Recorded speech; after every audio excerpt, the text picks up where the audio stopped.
Good evening friends, मैं शालिनी श्रीवास्तव स्वागत करती हूँ आपका अपने पेज जीएस एजुकेटर पे। तो डेली टेस्ट सीरीज़ में आज है आपका टेस्ट नंबर 36 और आज मैंने भूगोल से संबंधित कुछ प्रश्न आपके लिए सेलेक्ट किए हुए हैं। तो अगर आप मेरा डेली टेस्ट मिस नहीं करना चाहते तो आप मेरा पेज जीएस एजुकेटर फॉलो कर सकते हैं। आप मुझे यूट्यूब पे भी फॉलो कर सकते हैं। और चलिए स्टार्ट करते हैं आज के पहले क्वेश्चन से। तो आज का पहला क्वेश्चन है, निम्न में से कौन धौलाधर श्रेणी क्षेत्र की प्रमुख जनजाति है?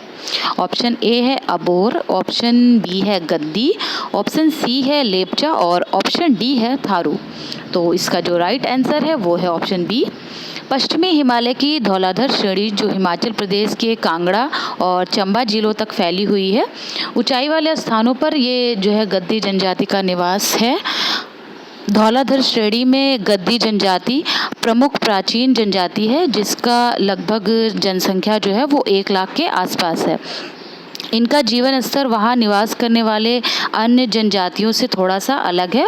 और धौलाधर श्रेणी की मुख्य जो जनजातियाँ हैं वो गद्दी, लद्दाखी, गुज्जर, बकरवाल और लाहौली बारी आदि प्रमुख हैं। चलिए क्वेश्चन नंबर 2 पे आते हैं। क्वेश्चन नंबर 2 है, निम्नलिखित जनजातियों में से कौन सी केरल में पाई जाती है? तो आपका ऑप्शन ए है चेंचू, ऑप्शन बी है लेपचा, ऑप्शन सी है डफला और ऑप्शन डी है डाफर। तो इसका जो राइट आंसर है वो है ऑप्शन ए चेंचू।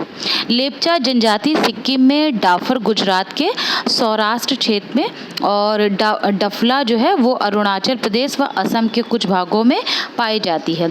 जो चेंचू है ये मूलतः आंध्र प्रदेश के नल्लाल मलाई क्षेत्र में की जनजाति है और यह केरल के कुछ भागों में भी पाई जाती है। चलिए क्वेश्चन नंबर 3 पे आते हैं। क्वेश्चन नंबर 3 है, गंगा नदी उदाहरण है। ऑप्शन ए है पूर्ववर्ती अपवाह का, ऑप्शन बी है अनुवर्ती अपवाह का, ऑप्शन सी है अक्रमवर्ती अपवाह का और ऑप्शन डी है परवर्ती अपवाह का। तो इसका जो राइट आंसर है वो है ऑप्शन ए। हिमालय की नदियाँ पूर्ववर्ती अपवाह की उदाहरण है और ये जो हिमालय के उत्थान के क्रम में निरंतर अपर्दन कार्य करती रही हैं। इनके द्वारा ही गार्ज, महाखंड आदि का निर्माण किया जाता रहा है। और इस प्रकार जो नदियां हैं सिंधु, सतलज, गंगा और ब्रह्मपुत्र, ये नदियां इसी प्रकार की हैं। और तो इसका जो इस हिसाब से जो इसका जो राइट आंसर है वो ऑप्शन ए बनेगा। तो चलिए ठीक है, क्वेश्चन नंबर 4 पे आते हैं। क्वेश्चन नंबर 4 है आपका, यदि यमुना नदी का उद्गम स्थान है। ऑप्शन ए है चौखंबा, ऑप्शन बी है बंदरपूंछ, ऑप्शन सी है नंदा देवी और ऑप्शन डी है नीलकंठ। तो इसका जो राइट आंसर है वो है ऑप्शन बी। यमुना नदी यमुनोत्री हिमनद के बंदरपुर चोटी के पास से उद्गमित हुई है, यानी इनका जो उद्गम स्थान है वो यमुनोत्री हिमनद के बंदरपुर चोटी के पास से हुआ है। चलिए क्वेश्चन नंबर 5 पे आते हैं। क्वेश्चन नंबर 5 है, निम्नलिखित में से कौन सी नदी पश्चिम की ओर बहती है? तो इसका जो ऑप्शन ए है वो है गंगा, ऑप्शन बी है नर्मदा, ऑप्शन सी है गोदावरी और ऑप्शन डी है यमुना। तो इसका जो राइट आंसर है वो है ऑप्शन बी नर्मदा। भारत में पश्चिम दिशा में प्रवाहित होने वाली जो 3 प्रमुख नदियां हैं वो है नर्मदा, ताप्ती और माही।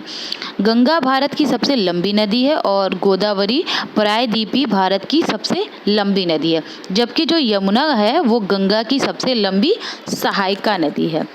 तो आज के लिए ये 5 क्वेश्चन और डेली टेस्ट अगर आप मिस नहीं करना चाहते हैं तो आप मेरा पेज जीएस एजुकेटर फॉलो कर सकते हैं। मैं डेली टेस्ट अपलोड करती हूँ। तो चलिए आज के लिए फ़िलहाल इतना ही, मिलती हूँ कल फिर नए टेस्ट के साथ। Thank you.